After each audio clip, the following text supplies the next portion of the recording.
Hey, it's your bear here, and I just wanted to go over this whole animation process because I feel like if I log this, it'll be pretty cool to look back and see my old workflow, my old issues, see how much I improved, yada yada yada. So I thought it would be a cool idea to do this video series called All Animation Learning Logs, where I basically go over recent animations that I made and go through the whole process of what I learned, what I need to improve on, etc, etc. The first thing I want to go over is exactly how I got the models and armatures for these, or really this video in particular, because usually what I do is I take a model from the game by exporting it from the UModel exporting software and just using the normal sort of crappy armature you get. The armatures from the game aren't necessarily bad, it's just the fact that they don't have limiters or like any weird sort of bone extensions that can help you. Like they don't have, they're not colored, like they're not grouped, that's one thing. And another thing you'll see is if I turn this on, it doesn't really have a lot of customization. It's literally just the bare bones, quite literally. But if you look at this, I got this rig from Arthas Varus. I don't know. I still don't know how to pronounce the name. I feel so bad. But anyway, I have him linked in the first comment that's pinned. Go check his channel out. He does very similar stuff, and he's a huge help, not only with getting these completely re-rigged armatures, but also with like any trouble I had importing this, exporting the software, the rendering. Like half of this video is pretty much completely because of him just like telling me how to do things. So big thanks from him, go check him out. If we go into pose mode here, you can see all the keyframes. Okay, give it a second, give it a little bit. There we go. So if I go from like a top view away from the camera, you'll see a bunch of things going on right here. First off, soul in the ground is, oh boy, there's a lot of stuff going on here, because what I originally planned was to have him be flat, and then to get like smoke coming out of him, sort of like the original Genos video from One Punch Man. Anyways, I decided to scrap that because of the fact that all these sort of cracked rocks got in the way. Another thing I want to go over is exactly how, like the fashion of me animating this, because it's not done like Arc Systems does it, where every single frame is hand done and like slightly tweaked so it looks drawn. What I did is I animated on 4s. So basically what that means is that instead of doing 24 frames per second, having every frame be a different drawing, every 4th frame is going to be a different pose. So what that meant is that all of these right here, it's sort of standing still at this point. It's slowly going up. All I needed for this leg actually was 1 point, and then to have it interpolate, or basically add images in between, so you can see one keyframe, this is one pose, to the next pose, because I thought that this wouldn't be that noticeable, because it's only like half of a second of this clip raising the leg, and I thought I can get it as smooth as possible and save time for the actual stuff that I really want to do, which is him standing up and the effects behind it, because the effects are really the #1 thing I was a little confused about, and I'll go over that later. But right now, you can see that all these keyframes right here are going in about 4. So obviously we hit frame 28. Okay, 1, 2. No, I did animate on 2s, did I?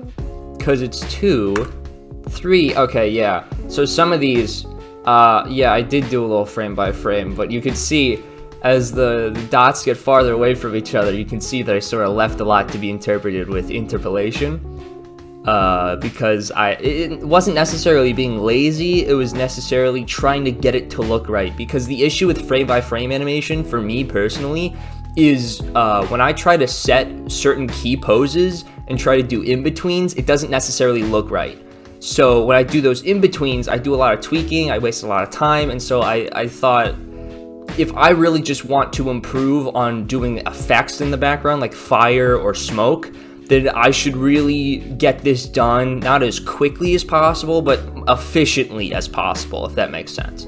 So over here, you can see the arms slowly raising as he starts to get up. This is frame by frame.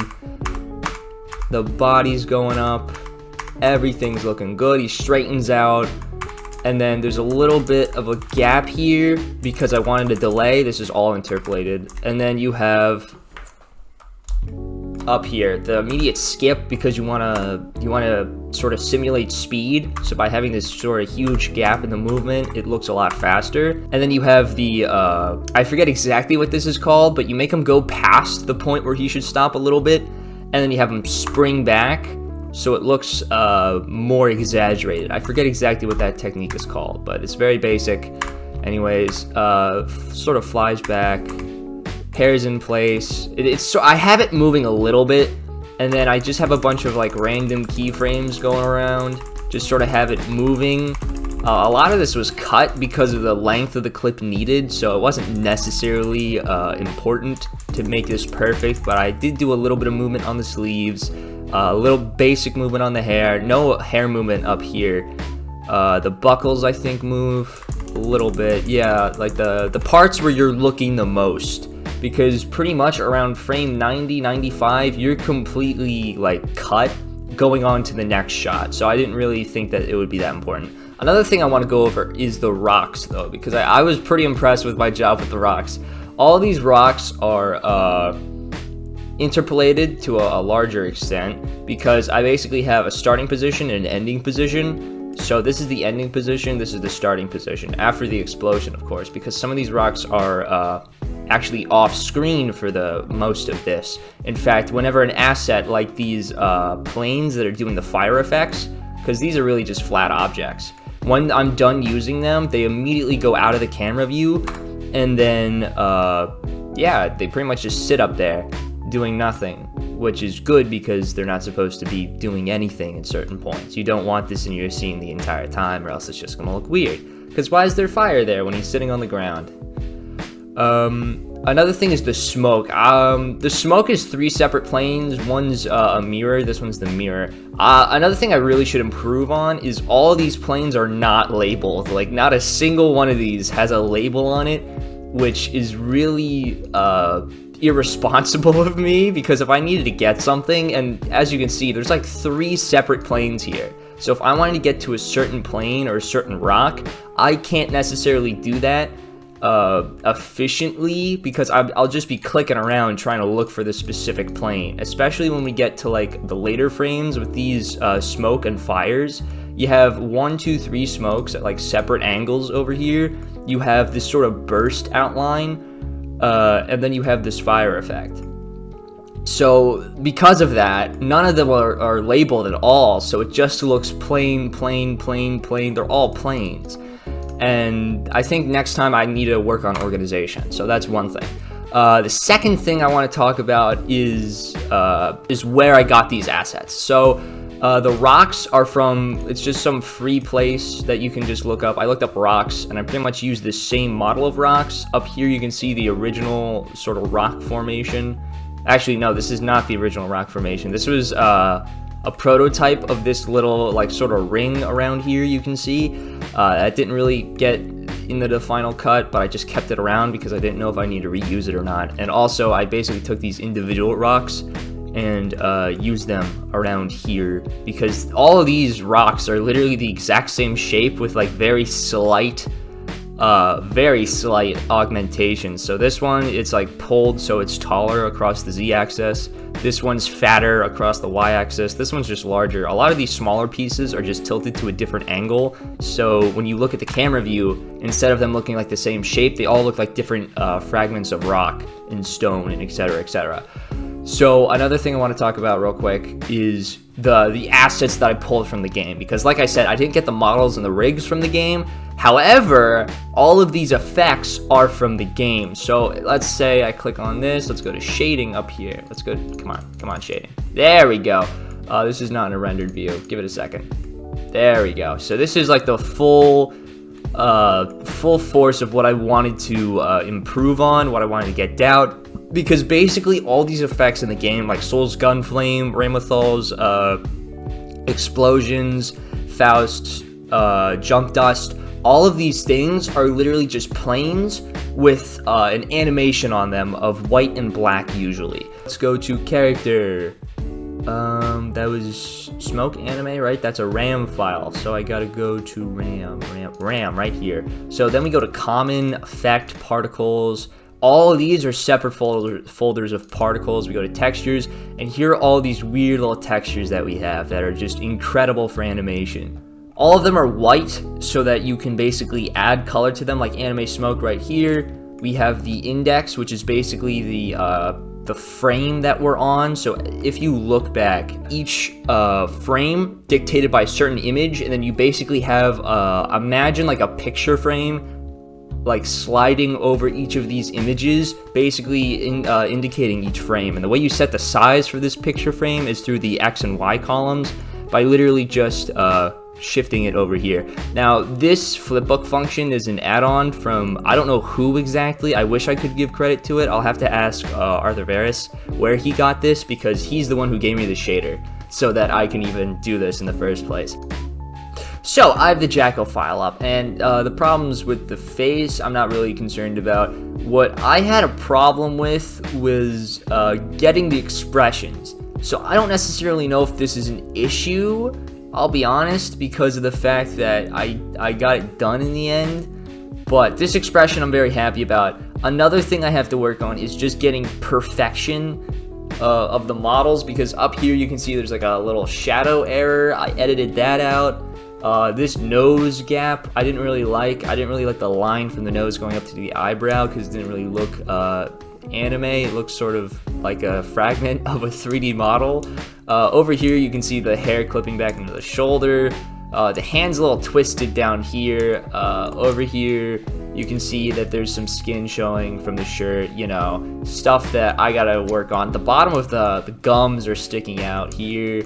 The lips aren't necessarily the straightest. I can go on and on. The teeth, back over here with the hair, it looks sloppy. You understand at this point. So if you go over here, you can see that this is the expression from the beginning of the video, or sort of near the start.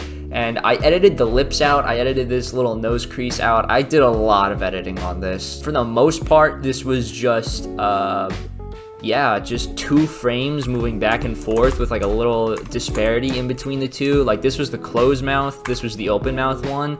And basically what I did is I just kept flipping back between the two, so it looked like she was yelling with her mouth open, and then obviously sort of loading in another shout for the next one, a little bit of anticipation, and also so that like you weren't staring at a blank, not a blank image, but a stationary image for about, what, I think 3 seconds while the mouth moved. I wanted to have a little bit of life to it. One thing I was really happy about is me getting the fists down, because I am not a big fan of editing hands. I think that's like one thing with art that people just dislike a lot, is editing or drawing hands, because oh boy, thumbs are weird, man. Fingers and digits as a whole make almost no sense. That's like something I literally had to sit down and try to study for a little bit, because they're weird. They're really weird. Like, I think this fist from almost any angle is really good. At least for my standards, I was pretty happy with it. This wrist is a little whack, but you pose for the camera, so it doesn't necessarily matter too much. So I'm very happy about that improvement. One thing I should probably improve is editing vertexes, so you don't get these weird sort of fragments up here. Down here, I gotta work on getting these clippings to not clip, and I think that's pretty much it for the Jacko model, besides maybe the hair. I don't really like the hair composition on this one, because it is real messy, man. It is really messy, but like from the back end, oh boy, everything's sort of flying through each other. And that's something that doesn't necessarily need to be improved for shots like this, but it does need to be improved for shots in the long run, where I have to have them moving a lot, and I can't edit each frame individually. So if I'm having trouble on these very simple, like, sort of slow frames right here, like literally 2 images, if I'm having a hard time on, then how am I gonna do like 24 for every second? I was literally looking at the YouTube video for Kefla versus UI Goku, that animation for Dragon Ball FighterZ, the dramatic finish, and I was literally going frame by frame, just completely in awe at how well they edited every single frame of Goku dodging and weaving, yada yada yada. But it's like, That's the type of animation I want to eventually get to, and there's not a single fragment, not a single lighting error. It is insane. So I really can't wait to work towards all of that. Another thing I'll admit is editing of proportions. Okay, you guys gotta understand the life of trying to get people to see your stuff, and obviously there involves a little bit of clickbait to that. I don't necessarily care about the amount of money I make. I care about people seeing the stuff that I actually do and all my hard work. So I'm really happy that this one actually did really well. I was a little worried about that with the music copyright, even though it's technically wrong, but I don't want to complain about that too much. Anyways, I didn't edit the proportion of the, the chest area, but I did edit the proportions of the necklace, so the necklace was smaller, so that obviously other assets can shine through a little bit more. So like, let me just remove scaling. Yeah, this is how big the necklace should be. But you can't really see much like that, so I sort of kept it a little bit smaller. So one of the other things I had to do was take the same rock models and just make an own singular animation with it, so I can have this sort of debris like flying through. This one is definitely animated in 4. As you can see, this one goes through, it grows, I reuse it again, and then I have it fly through again. This one, I purposely made it a little bit stuttery and a little confusing in speed. I don't think it did a really good job. I think it just looks unprofessional or not really well done, because you can see that over here it just takes a nosedive. It goes way too fast. Like, it's not inconsistent, it just speeds up a lot. So yeah, that's like the one critique. I think just trying to keep improving my fundamentals instead of relying on like going by 4s and animating like from 80 to 84. There's no keyframes in between that. That's all the computer interpolating it. Okay, we're back using the Arthur Varus mod. Arath Varus? Again, I still gotta look that up, oh boy. But anyways, this one was really fun to do because it was pretty simple. I was really happy with it. The hair going everywhere was, I think, one of my better ones. Sorry, I just gotta get the rig layers up, because it was hair and hair tweaks. Actually, no, it was not hair tweaks. I just used these little rings, face primary. There we go. So I basically had, I think, only a few of these actually moving. I think it was 5. Okay, so the root was going wait. Oh no, okay, so up here we have 7 pieces of hair actually moving, but because they're pretty large chunks, it looks pretty good. It looks pretty smooth. Over here you can see there's no movement. One thing I wanted to get done with this shot is to practice hair movement, and I think I did a decent job. My only critique is that it all moves in a uniform way. Like, when this strand goes up, this strand goes up, and this, and this, and this, they all move in the same exact direction at the same pretty much exact time, and hair doesn't necessarily move like that. This hair would move first, then this one, and then this one slightly before this, but this one's moving first. Anyways, this was trying to simulate wind coming from behind him in a slow-mo fashion, and I don't necessarily think I did what I wanted to do in that sense. I just wanted to get the hair to move, and I did getting the hair to move pretty decent. I just didn't get the direction it's from. So this ponytail probably should have been like shooting from one of his shoulders out to the side. This stuff should have been like bent upwards like this, more or less, because the wind's coming from over here. But I didn't necessarily want to mess too much with this because I had no clue what I was doing. I feel like I needed to get some basic understanding of what I was doing, and I think I did it pretty okay with that. So I think overall, one thing I have to work on is organization of my assets. Second thing, frame by frame when I can, because I need to practice so I can eventually get good at it. That just has to be how it works. I can't rely on interpolation. Another thing I have to work on is getting the models and the mesh to look good for every frame possible in every frame that I need to be. I can't rely on Photoshop. Anyways, like, subscribe, share this if you want. I'm not necessarily the most professional in this, so as long as you guys are learning with me, or if you have any tips, please comment down below, because I need all the help I can get. Thank you so much from Arthur Varus for helping me out with this. Join his Discord, join all of the stuff, subscribe to him. He has some pretty cool, neat animations as well. So yeah. Anyways, have a nice day.